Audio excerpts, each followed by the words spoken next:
Friends, ನಿಮ್ಮ screen ಮೇಲೆ ಕಾಣಿಸುತ್ತಿರುವ ಈ ವಿಡಿಯೋ ಭಾರತದಲ್ಲ, ಅಮೆರಿಕದ್ದು. ಅಮೆರಿಕದಲ್ಲಿನ ಬಡವರದ್ದು. ಈ ವಿಡಿಯೋದಲ್ಲಿ ಅಮೆರಿಕದಲ್ಲಿ ಬಡವರು ಹೇಗೆ ಜೀವನ ನಡೆಸ್ತಾರೆ ಎಂಬುದನ್ನ ನೋಡೋಣ. ಆದ್ದರಿಂದ ವಿಡಿಯೋನ ಕೊನೆಯವರೆಗೂ ಖಂಡಿತವಾಗಿಯೂ ನೋಡಿ. ಕಾಮೆಂಟ್ ಬಾಕ್ಸ್ ನಲ್ಲಿ ಅಮೆರಿಕಾಗಾಗಿ ಒಂದು ಕಾಮೆಂಟ್, ಭಾರತಕ್ಕಾಗಿ ಒಂದು ಕಾಮೆಂಟ್ ಮಾಡಿ. ಅಮೆರಿಕದ ಬಡವರ ಸ್ಥಿತಿಯನ್ನ ನೋಡಿದ್ರೆ ನೀವು ಖಂಡಿತವಾಗ್ಲೂ ಆಶ್ಚರ್ಯ ಪಡ್ತೀರಾ. ಯುನೈಟೆಡ್ ಸ್ಟೇಟ್ಸ್ ಆಫ್ ಅಮೆರಿಕಾ ಬಗ್ಗೆ ಮಾತನಾಡಿದಾಗ ಅದು ವಿಶ್ವದ ಅತ್ಯಂತ ಶಕ್ತಿಶಾಲಿ ದೇಶ ಎಂದು ಭಾವಿಸ್ತೇವೆ. ಇಲ್ಲಿ ಎಲ್ಲವೂ ಚೆನ್ನಾಗಿಯೇ ಇರುತ್ತೆ. ಇಲ್ಲಿ ವಾಸಿಸುವವರ ಜೀವನ ತುಂಬಾ ಚೆನ್ನಾಗಿರುತ್ತೆ. ಇಲ್ಲಿನ ಬಡವರು ಕೂಡ 3 ಹೊತ್ತು ಊಟ ಮಾಡಿ ಒಳ್ಳೆಯ ಬಟ್ಟೆ ಧರಿಸ್ತಾರೆ ಎಂದು ಭಾವಿಸ್ತೇವೆ. ಆದ್ರೆ ಫ್ರೆಂಡ್ಸ್, ಸತ್ಯವು ಅದರಿಂದ ತುಂಬಾ ದೂರ ಇದೆ. ಏಕೆಂದ್ರೆ ಅಮೆರಿಕದಲ್ಲಿ ಬಡವರ ಸಂಖ್ಯೆ ತುಂಬಾ ಜಾಸ್ತಿ ಇದೆ. ಅವರ ಜೀವನ ವಿಧಾನದ ಬಗ್ಗೆ ನೋಡಿದಾಗ ಹಲವಾರು ಪ್ರಶ್ನೆಗಳು ಹೊರಬರ್ತವೆ. ಅಂದರೆ ಅಮೆರಿಕದಂತಹ ದೊಡ್ಡ ಶ್ರೀಮಂತ ದೇಶದಲ್ಲಿ ವಾಸಿಸುವ ಬಡವರ ಜೀವನ ಹೇಗಿರುತ್ತದೆ? ಅತಿ ಹೆಚ್ಚು ಕೋಟೀಶ್ವರರು ಅಮೆರಿಕದಲ್ಲಿಯೇ ಇದ್ದಾರೆ. ಆದ್ರೆ ಇಲ್ಲಿ ಬಡವರ ಸಂಖ್ಯೆಗೇನು ಕಮ್ಮಿ ಇಲ್ಲ. ಇದಕ್ಕಾಗಿ 34 ಕೋಟಿ ಜನಸಂಖ್ಯೆಯಲ್ಲಿ ಸುಮಾರು 4 ಕೋಟಿ ಜನರು ಬಡತನವನ್ನ ಎದುರಿಸಿ ಜೀವನ ನಡೆಸ್ತಿದ್ದಾರೆ. ಇವರಲ್ಲಿ 1,80,00,000 ಜನರು ಯಾವ ಸ್ಥಿತಿಯಲ್ಲಿದ್ದಾರಂದ್ರೆ ಅವರು ಕನಿಷ್ಠ 1 ವಾರದವರೆಗೂ ತಿನ್ನಲು ಏನೂ ಇಲ್ಲದೆ ಹಸಿವಿನಲ್ಲೇ ಜೀವನ ಸಾಗಿಸ್ತಿದ್ದಾರೆ. ಕೋಟೀಶ್ವರರಿಂದ ತುಂಬಿದ ಈ ಶ್ರೀಮಂತ ದೇಶದಲ್ಲಿ ಜನರು ಈ ರೀತಿಯಾಗಿರೋದು ನಿಜಕ್ಕೂ ಆಶ್ಚರ್ಯವೆನಿಸುತ್ತೆ. ಏಕೆಂದ್ರೆ ಅಮೆರಿಕದ ಬಡವರ ಬದುಕಿನ ಕತೆ ತಿಳಿದ್ರೆ ನೀವು ಇನ್ನೂ ಆಶ್ಚರ್ಯ ಪಡ್ತೀರಾ. ಉದಾಹರಣೆಗೆ ಕ್ಯಾಲಿಫೋರ್ನಿಯಾವನ್ನ ತೆಗೆದುಕೊಳ್ಳಿ. ಅದು ಅಮೆರಿಕದಲ್ಲಿ ತುಂಬಾ ಅಭಿವೃದ್ಧಿಗೊಂಡ ರಾಜ್ಯ, ಆರ್ಥಿಕವಾಗಿ ಬಲವಾದದ್ದು.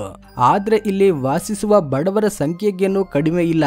ಬಹಳಷ್ಟು ಜನರು ಉಚಿತ ಪಾರ್ಕಿಂಗ್ ಪ್ರದೇಶದಲ್ಲೇ ಕಾರಲ್ಲೇ ವಾಸಿಸ್ತಾರೆ. ಅಲ್ಲಿ ನಿವೃತ್ತರಿಂದ ಹಿಡಿದು ಹಿರಿಯ ನಾಗರಿಕರವರೆಗೂ ಎಲ್ಲರೂ ಇರ್ತಾರೆ. ಯಾರಾದ್ರೂ ಮನೆ ಖರೀದಿಸುವ ಸ್ಥಿತಿಯಲ್ಲಿ ಇಲ್ಲದಿದ್ರೆ ಅವರು ಕಾರಿನಲ್ಲಿಯೇ ವಾಸಿಸಲು ಆರಂಭಿಸ್ತಾರೆ. ಇಷ್ಟೇ ಅಲ್ಲದೆ ಇಂತಹ ಜೀವನ ನಡೆಸುವ ಪ್ರತಿಯೊಬ್ಬ ಬಡವನು ಮಾದಕ ವಸ್ತುಗಳನ್ನ ಬಳಸ್ತಾನೆ. ಅವರಿಗೆ ಸೋಮಾರಿತನವಿರುತ್ತೆ ಎಂದು ಹೇಳಲಾಗ್ತದೆ. ಆದ್ರೆ ಇಲ್ಲಿ ಬಹಳಷ್ಟು ಜನರು ತಮ್ಮ ಜೀವನವಿಡೀ ಕಷ್ಟಪಟ್ಟು ಕೆಲಸ ಮಾಡುವವರಿದ್ದಾರೆ. ಆದ್ರೆ ಮನೆ ಖರೀದಿಸಲು ಬೇಕಾಗುವಷ್ಟು ಹಣವನ್ನ ಗಳಿಸಲಾಗದೇ ಇದ್ದಾರೆ. ಕ್ಯಾಲಿಫೋರ್ನಿಯಾ ವಿಶ್ವದ ಅತ್ಯಂತ ಡೈನಾಮಿಕ್ ರಾಜ್ಯಗಳಲ್ಲಿ ಒಂದು. ಇಲ್ಲಿ ನಿರುದ್ಯೋಗ ಸಮಸ್ಯೆ ಇದೆ. ಇಲ್ಲಿ ಒಳ್ಳೆಯ ಆದಾಯವಿರುವ ಉದ್ಯೋಗಗಳಿವೆ. ಒಬ್ಬ ವ್ಯಕ್ತಿಯು ತನ್ನ ಹೊಟ್ಟೆ ತುಂಬಿಸಿಕೊಳ್ಳಬಹುದು, ಆದ್ರೆ ತನಗೊಂದು ಮನೆಯನ್ನ ಖರೀದಿಸಲಾಗುವುದಿಲ್ಲ. ಇದಕ್ಕಾಗಿಯೇ ಕ್ಯಾಲಿಫೋರ್ನಿಯಾದ ಹಲವು ಪ್ರದೇಶಗಳಲ್ಲಿ ಪ್ರತಿ 4ನೇ ವ್ಯಕ್ತಿಯು ಕಡಿಮೆ ಆದಾಯದ ಗೆರೆಯ ಕೆಳಗಿದ್ದಾನೆ. ಇದರ ಜೊತೆಗೆ ಇಲ್ಲಿನ ನಿಯಮಗಳು, ಕಾನೂನುಗಳು ಕೂಡ ತುಂಬಾ ವಿಚಿತ್ರವಾಗಿರ್ತವೆ. ಬಡವರು ಮೇಲೆ ಬರಲು ಅವಕಾಶ ನೀಡೋದಿಲ್ಲ. ಉದಾಹರಣೆಗೆ ಯಾರಾದ್ರೂ ಮನೆಯನ್ನ ಬಾಡಿಗೆಗೆ ತೆಗೆದುಕೊಂಡಿದ್ರೆ ಬಾಡಿಗೆ ಪಾವತಿಸಲು 5 ದಿನ ತಡವಾದ್ರೂ ಕೂಡ ಪೊಲೀಸರು ತಕ್ಷಣ ಮನೆಯ ಮೇಲೆ ದಾಳಿ ಮಾಡ್ತಾರೆ. ಇನ್ನೂ ತಡವಾದ್ರೆ ಬಾಡಿಗೆಯಲ್ಲಿ ಇರುವವರನ್ನ ಮನೆಯಿಂದ ಹೊರಗಡೆ ತಳ್ತಾರೆ. ಜನರು ಮನೆಯನ್ನ ಬಾಡಿಗೆಗೆ ತೆಗೆದುಕೊಳ್ತಾರೆ. ಆದ್ರೆ ಬಾಡಿಗೆಯನ್ನ ಪಾವತಿಸಲಾಗದಿದ್ರೆ ಅವರಿಗೆ ರಸ್ತೆಯ ಮೇಲೆ ಜೀವನ ನಡೆಸಬೇಕಾಗತ್ತೆ. ಈಗ ಅಮೆರಿಕದ ಪೂರ್ವ ಭಾಗದಲ್ಲಿರುವ ಅಪಲಾಚಿಯಾವನ್ನ ನೋಡೋದಾದ್ರೆ ಆ ಪ್ರದೇಶವು ಬಡತನದೊಂದಿಗೆ ಹೋರಾಡ್ತಿದೆ.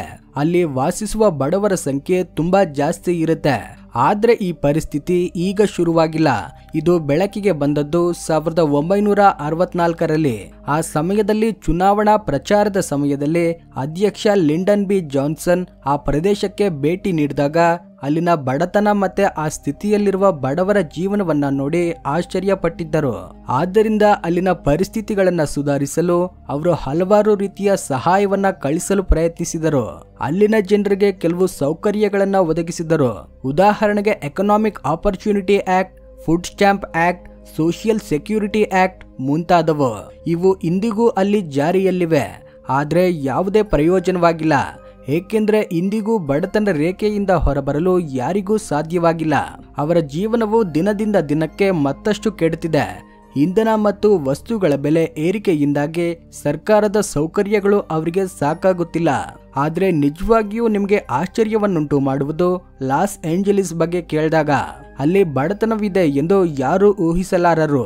ಅಮೆರಿಕದ ಅತ್ಯಂತ ಜನಪ್ರಿಯವಾದ ಮಿನುಗುವ ಈ ನಗರದಲ್ಲಿಯೂ ಬಡವರು ಸಾಲುಗಟ್ಟಿ ನಿಂತಿರುವುದನ್ನ ನೀವು ಗಮನಿಸಬಹುದು. ಕೆಲವರಿಗೆ ತಿನ್ನಲು ಏನೂ ಇಲ್ಲ. ಇನ್ನು ಕೆಲವರಿಗೆ ಇರೋದಕ್ಕೆ ಸ್ಥಳವಿಲ್ಲ. ಕೆಲವರು ಬಟ್ಟೆ ಇಲ್ಲದೆ ರಸ್ತೆಗಳಲ್ಲೇ ದುರ್ಬಲವಾಗಿ ಬಿದ್ದಿರ್ತಾರೆ. ಒಮ್ಮೆ ಯೋಚಿಸಿ, ಲಾಸ್ ಏಂಜಲೀಸ್ ನಲ್ಲಿ ಸುಮಾರು 60,000 ಜನರು ಸೇತುವೆಯ ಕೆಳಗೆ ಅಥವಾ ರಸ್ತೆ ಬದಿಯಲ್ಲಿ ಬಲವಂತವಾಗಿ ಜೀವನ ಸಾಗಿಸುತ್ತಿದ್ದಾರೆ. ಆದ್ರೆ ಇದಕ್ಕಿಂತಲೂ ದಾರುಣ ಪರಿಸ್ಥಿತಿಗಳು ನ್ಯೂಯಾರ್ಕ್ ನಲ್ಲಿವೆ. ಅಲ್ಲಿ 70,000ಕ್ಕಿಂತ ಹೆಚ್ಚಿನ ಜನರು ಬಡತನವನ್ನ ಅನುಭವಿಸುತ್ತಿದ್ದಾರೆ. ಆದ್ರೂ ನ್ಯೂಯಾರ್ಕ್ ನಲ್ಲಿ ಹಲವಾರು ಆಶ್ರಯ ಕೇಂದ್ರಗಳಿವೆ, ಅಲ್ಲಿ ಅವರು ಇರಬಹುದು. ಆದ್ರೆ ಇಂತಹ ದೊಡ್ಡ ನಗರದಲ್ಲಿ ಪ್ರತಿ ಕ್ಷಣವೂ ಹಸಿವಿನಿಂದ ನರಳುವುದು ನಿಜಕ್ಕೂ ತುಂಬಾ ದುಃಖಕರ ವಿಷಯ. ಇಲ್ಲಿನ ಸಮಸ್ಯೆ ಏನೆಂದ್ರೆ, ಅಮೆರಿಕದ ಬಡವರಲ್ಲಿ ಹೆಚ್ಚಾಗಿ ಸ್ಥಳೀಯ ಅಮೆರಿಕನ್ನರಿರ್ತಾರೆ. ಏಕೆಂದ್ರೆ ಏಷಿಯನ್ ಅಥವಾ ಅಮೆರಿಕನ್ ಭಾಷೆಯಲ್ಲಿ ಹೇಳೋದಾದ್ರೆ, ಬಿಳಿಯರು ಕರಿಯ ಜನರು ಸ್ಥಳೀಯ ಅಮೆರಿಕನ್ನರಿಗಿಂತ ಉತ್ತಮ ಜೀವನವನ್ನ ನಡೆಸುತ್ತಿದ್ದಾರೆ. ಈ ಅಂಕಿ ಅಂಶಗಳು ಇನ್ನಷ್ಟು ಆಶ್ಚರ್ಯವನ್ನುಂಟು ಮಾಡುತ್ತದೆ. ಏಕೆಂದ್ರೆ ಇವರಲ್ಲಿ ಹೆಚ್ಚಿನವರು ಮನೆ ಇಲ್ಲದೆ ಕಷ್ಟಪಡ್ತಿದ್ದಾರೆ. ಅವರು ತಿನ್ನಲು ಆಹಾರವನ್ನ ಹುಡುಕುತ್ತಿರ್ತಾರೆ.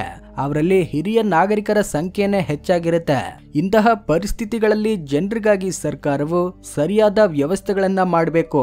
ಆದ್ರೆ ಜೀವನವಿಡೀ ಕಷ್ಟಪಟ್ಟು ತಮ್ಮ ಕುಟುಂಬವನ್ನ ನೋಡಿಕೊಳ್ಳುವವರಿಗೂ ಅಷ್ಟೊಂದು ಹಣವನ್ನ ಗಳಿಸಲಾಗುತ್ತಿಲ್ಲ. ಆದ್ದರಿಂದ ಅವರಿಗೆ ಮನೆ ಖರೀದಿಸಲಾಗುತ್ತಿಲ್ಲ. ದೇಹವು ಕೆಲಸ ಮಾಡಲಾಗದ ಸ್ಥಿತಿಗೆ ತಲುಪಿದಾಗ ಮಳೆಯ ವೃದ್ಧಾಪ್ಯವನ್ನ ತಡೆದುಕೊಂಡು ಬೀದಿಗಳಲ್ಲೇ ವಾಸಿಸಬೇಕಾಗ್ತದೆ. ಈ ಸಮಸ್ಯೆ ಕೊರೋನಾ ಸಾಂಕ್ರಾಮಿಕ ರೋಗ ಬಂದು ಮತ್ತಷ್ಟು ಕಷ್ಟಕರವಾಗುತ್ತೆ. ಏಕೆಂದ್ರೆ ಜನರು ತಮ್ಮ ಜೀವನ ಶೈಲಿಯನ್ನ ಸುಧಾರಿಸಿಕೊಳ್ಳಲು ಸಣ್ಣ ಪುಟ್ಟ ಕೆಲಸಗಳನ್ನ ಮಾಡ್ತಿದ್ದರು. ಆದ್ರೆ ಅದು ಎಲ್ಲರನ್ನ ಮತ್ತಷ್ಟು ಕಷ್ಟಗಳಿಗೆ ತಳ್ಳಿತು. ಆನಂತರ ಜನರು ರಸ್ತೆಗಳಲ್ಲಿ ಭಿಕ್ಷೆ ಬೇಡಬೇಕಾದ ಪರಿಸ್ಥಿತಿಗೆ ಬರ್ತಾರೆ. ಹೀಗೆ ಇಂದಿಗೂ ತಮ್ಮ ಜೀವನವನ್ನ ಸಾಗಿಸುತ್ತಿರುವವರಿದ್ದಾರೆ. ಫ್ರೆಂಡ್ಸ್, ಸ್ಪಷ್ಟವಾಗಿ ಹೇಳೋದಾದ್ರೆ ಕೇವಲ ಅಮೆರಿಕದಲ್ಲಿ ಮಾತ್ರವಲ್ಲ, ಇಡೀ ವಿಶ್ವವೇ ಈ ಬಡತನದಿಂದ ಕೂಡಿದೆ. ಆದ್ರೆ ಅಮೆರಿಕದಂತಹ ಶ್ರೀಮಂತ ಮತ್ತು ಶಕ್ತಿಶಾಲಿ ದೇಶದಲ್ಲಿ ಬಡತನವಿದೆ ಎಂದ್ರೆ ಆಶ್ಚರ್ಯವಾಗುತ್ತೆ. ವಿಶ್ವದ ಅತ್ಯಂತ ಶಕ್ತಿಶಾಲಿ ದೇಶವು ತನ್ನ ಜನರು ಆಶ್ರಯಿಸಲು ಒಂದು ಸಣ್ಣ ಮನೆ, ದಿನಕ್ಕೆ 2 ಬಾರಿ ಊಟವನ್ನ ಒದಗಿಸಲಾಗದಿದ್ರೆ ಉಳಿದ ಮನುಷ್ಯರ ಸ್ಥಿತಿ ಹೇಗಿರಬಹುದೆಂದು ನೀವೇ ಊಹಿಸಿಕೊಳ್ಳಿ. ಈ ವಿಡಿಯೋ ಇಷ್ಟವಾಗಿದ್ರೆ ಲೈಕ್ ಮಾಡಿ, ನಿಮ್ಮ ಅಭಿಪ್ರಾಯವನ್ನ ಕಾಮೆಂಟ್ ಸೆಕ್ಷನ್ ನಲ್ಲಿ ತಿಳಿಸಿ. ಈ ರೀತಿ ಮತ್ತಷ್ಟು ಆಸಕ್ತಿಯಾದ ವಿಡಿಯೋಗಳಿಗಾಗಿ ನಮ್ಮ ಚಾನೆಲ್ ಸಬ್ಸ್ಕ್ರೈಬ್ ಮಾಡ್ಕೊಳ್ಳಿ. Thanks for watching.